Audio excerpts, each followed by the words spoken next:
Hey, what's up, YouTube? It's your number one cosmic villain, Big Daddy Gibbs. Ultra Combo!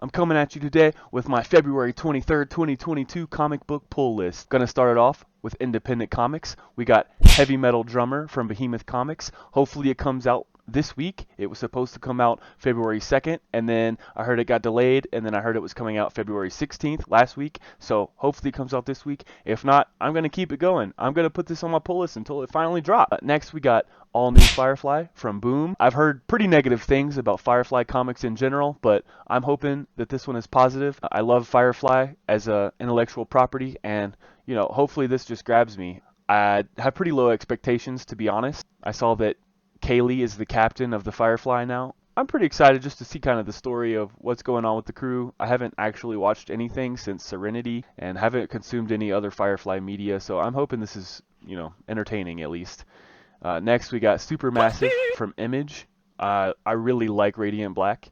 The whole 12-issue series so far has been phenomenal. I'm excited to see them expand Kyle Higgins' universe of superheroes in Supermassive. Next up, we got Marvel. We got Ben Reilly, Spider-Man #2. I'm really pumped for the second issue. I really liked the introduction in the first issue, learning about Ben Reilly. I didn't know who he was, and I actually already like him more than Peter Parker because I've been also reading Amazing Spider-Man. But yeah, I really like Ben Reilly. Next up, we got Silver Surfer Rebirth #2. I'm very excited for this issue. Silver Surfer Rebirth #1 was my favorite comic of January 2022. I loved this comic book. Ghost Rider #1 is my next pick. I'm not a huge Ghost Rider fan, but it's a #1 issue, and I'm excited to at least see where they go with it. I'm hoping it's dark and gritty. That's honestly what I want, but we'll see. Next, we got Amazing Spider-Man #90, the third issue of the Queen Goblin arc. I'm all in on this Queen Goblin arc. I'm collecting at least this arc. I think there's another issue after this one for the Queen Goblin arc, the conclusion of it, but I'm not sure. This might be the conclusion. Either way, I'm pumped and I'm all in on Queen Goblin. Next up, we got Carnage Forever. Carnage is my absolute favorite Marvel villain. I think the character is so cool, and I'm excited for this run coming up.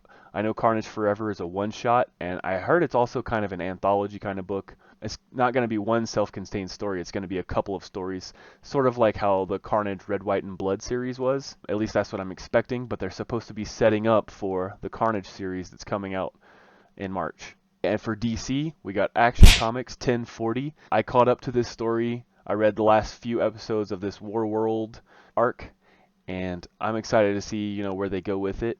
Hopefully, it keeps me entertained. I can't ask too much more for DC.